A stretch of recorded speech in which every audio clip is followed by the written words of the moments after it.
Hi, my name is Alicia. Today we will be talking about War Storm by Victoria Aveyard. This is the last book in the series, starting with Red Queen, and this is number 4, War Storm. So, Red Queen and these 4 books coming to this book are all based around this girl named Mare.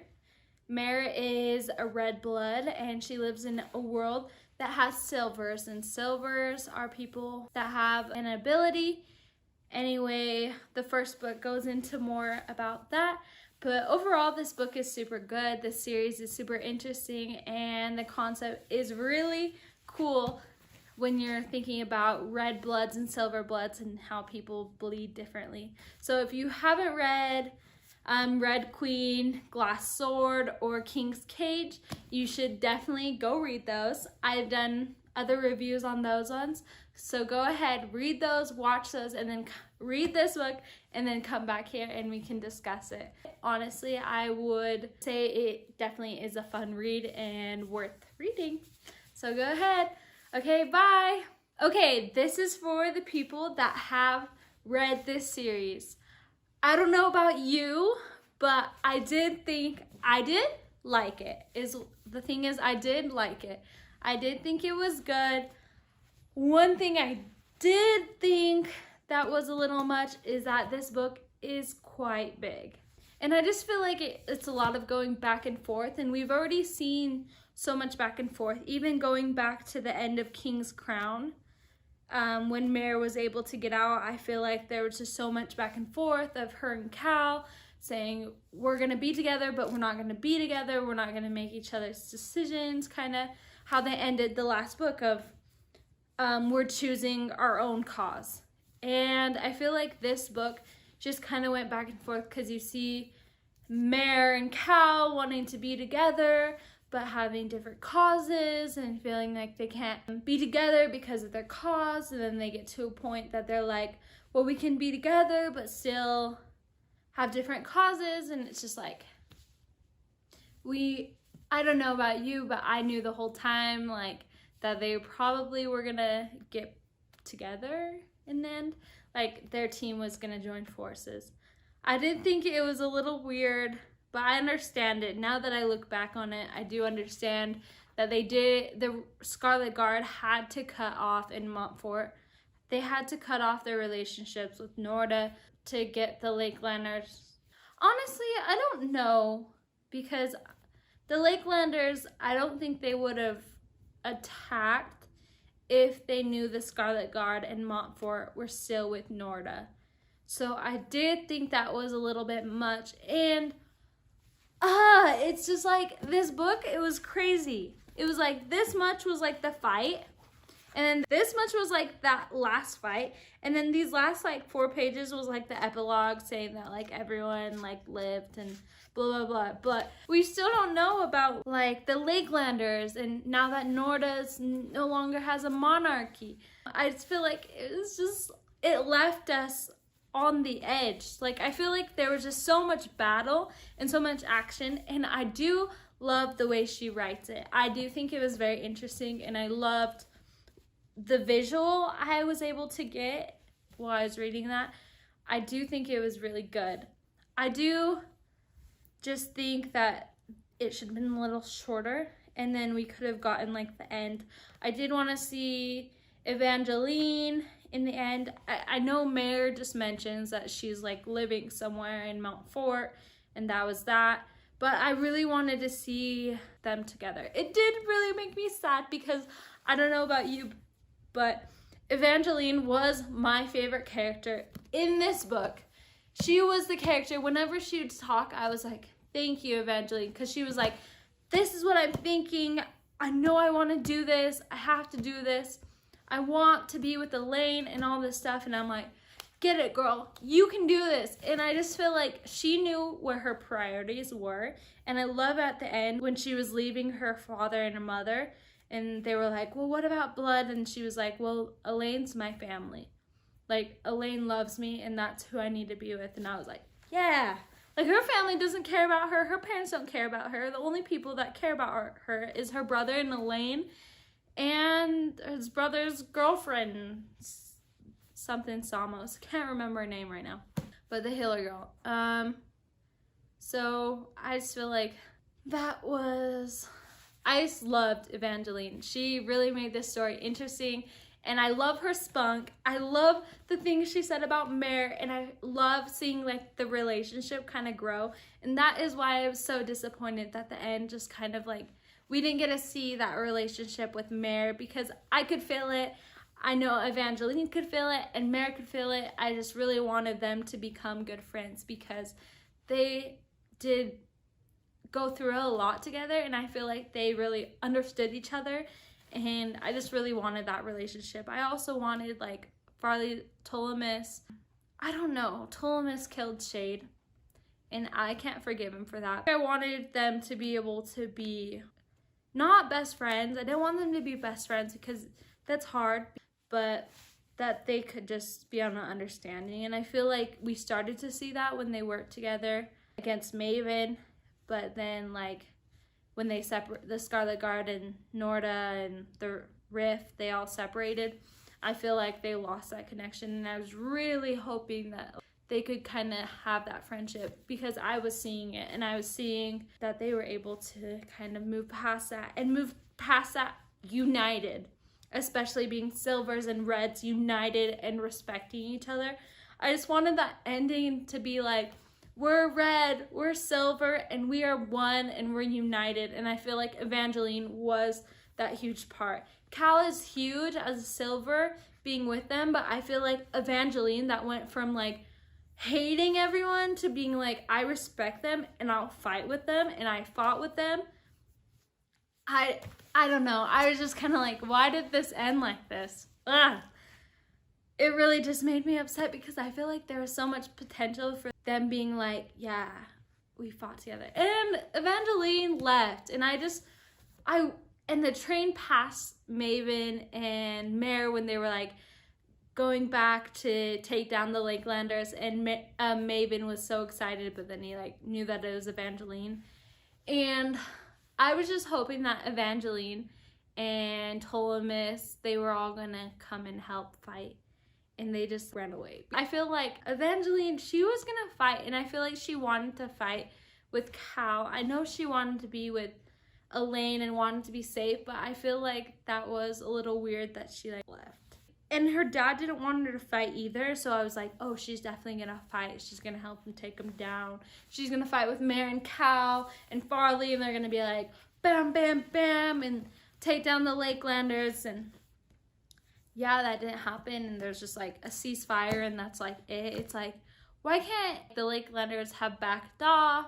But I understand that they still want to take them down. Why couldn't it just ended like that, where like the Lakelanders just back off, and Norda and Montfort and everyone can just like live together and have their republic. They can just have their world where Silvers and Reds live together. I just don't know why that didn't happen. I did think it was super cool though that there was different voices in this one.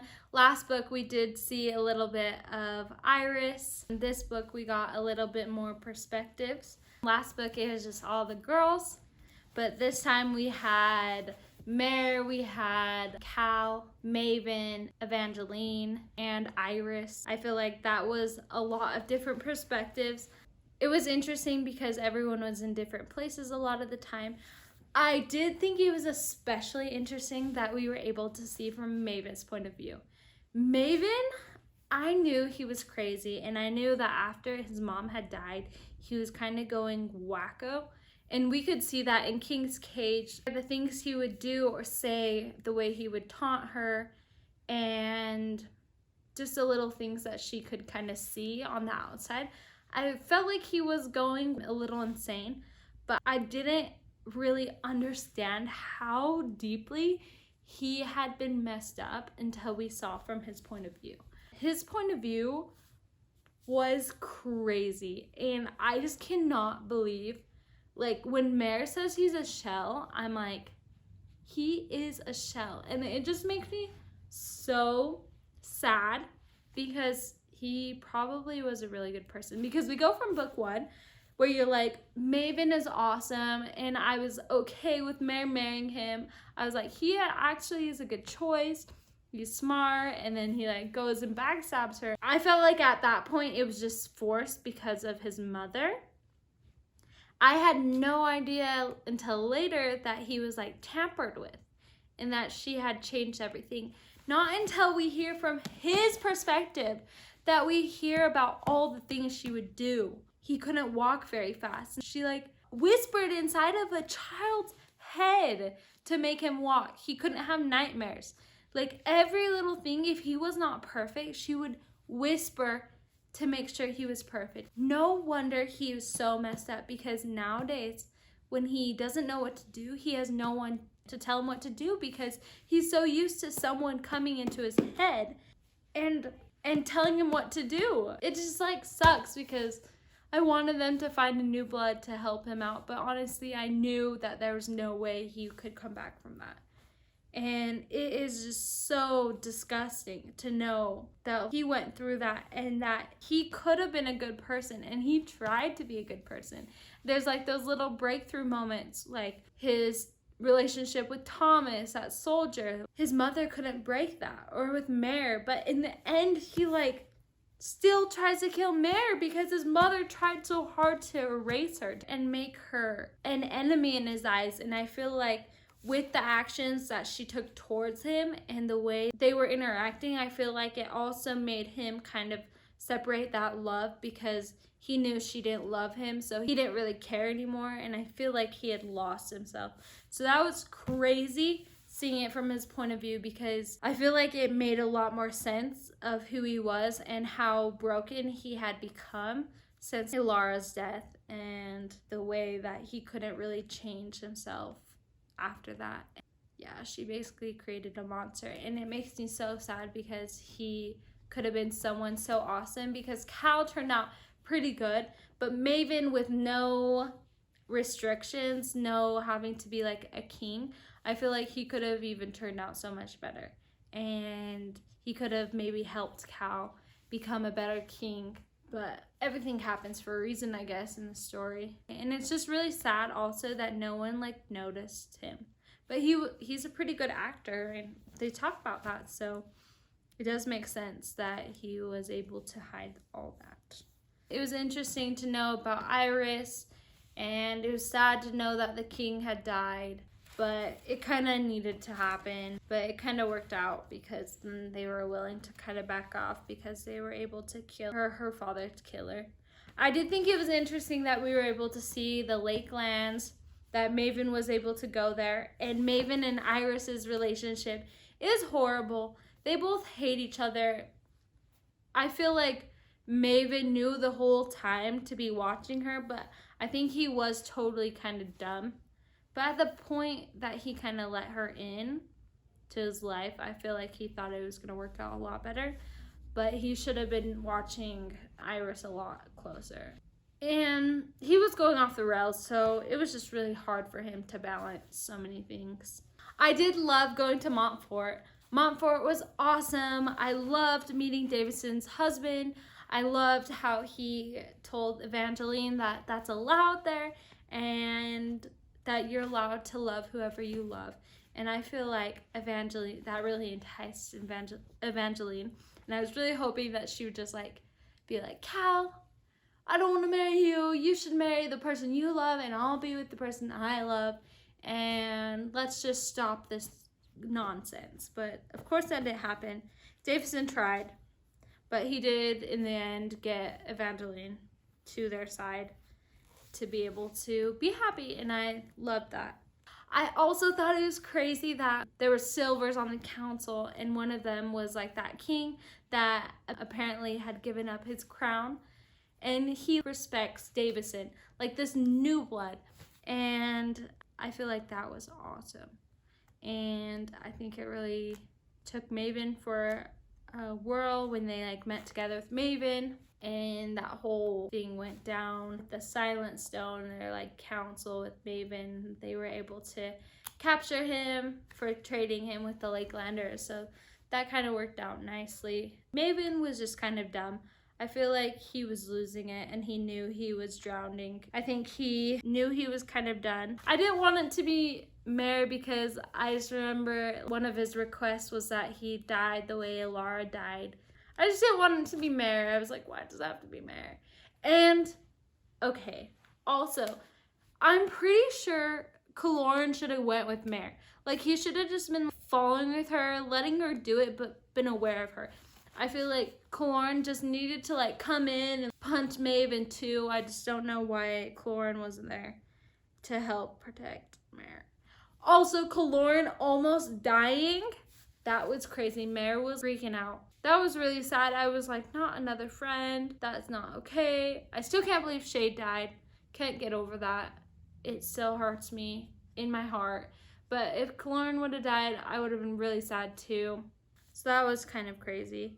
It was just a lot. I just feel like so many things happened that it's just like really hard to talk about this as like a whole, because I feel like it was just so many different things, because it was like up and down. I feel like they're together, they're not, they're together, they're not, and they're fighting this army, then this army also is fighting this army, and I just feel like it was a lot. It was just so long, just so much stuff. With the changing of the people also made it a little different. And you had to kind of remember all the different stories of where people are, and then they intertwine, and then we see a fight from someone else's point of view, and then we go to someone else's point of view, or like the fight is now over. I thought that was just a lot.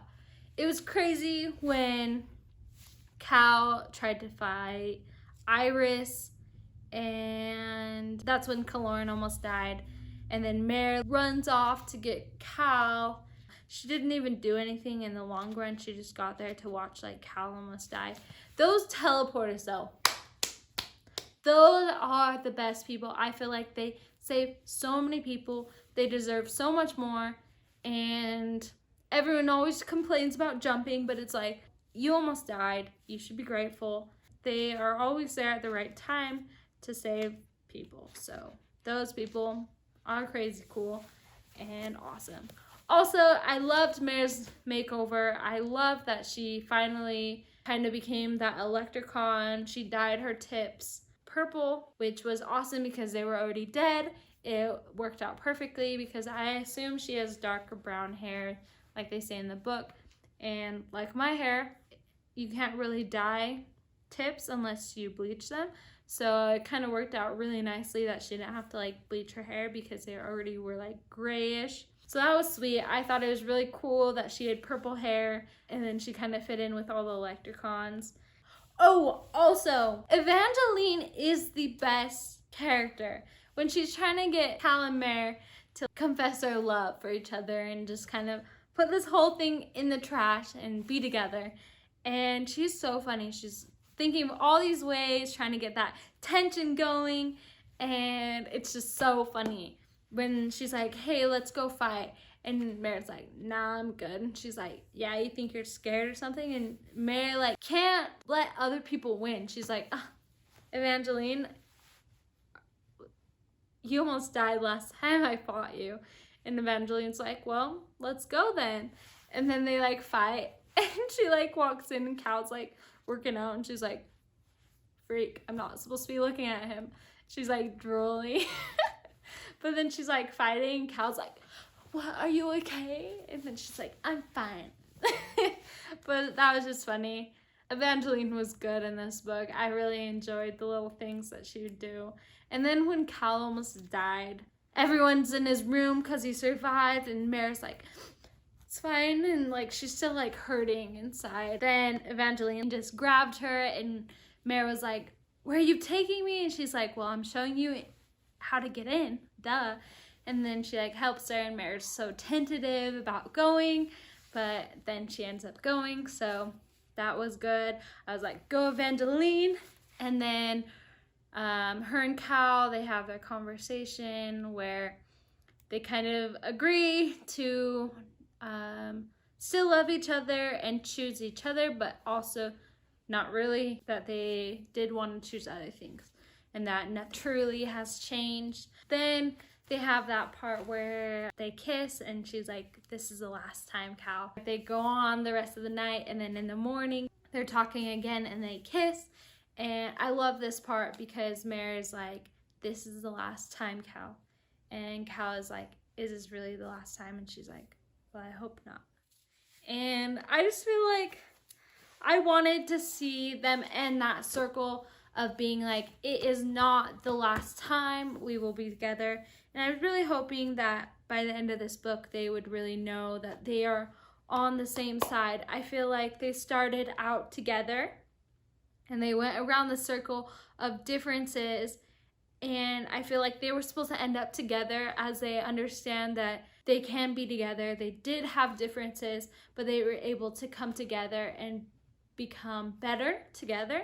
But I feel like this book ended with them like here in the circle, like came around, we're coming, almost there, and they stop because they're both like, we need space. Well, Mare's like, I need space, and Cal's like, don't tell me what to do. But I don't think he wanted space. But I wanted the epilogue to be they are together, they have united. I wanted to see that everyone was able to unite and that Silvers and Reds and New Bloods are able to live together.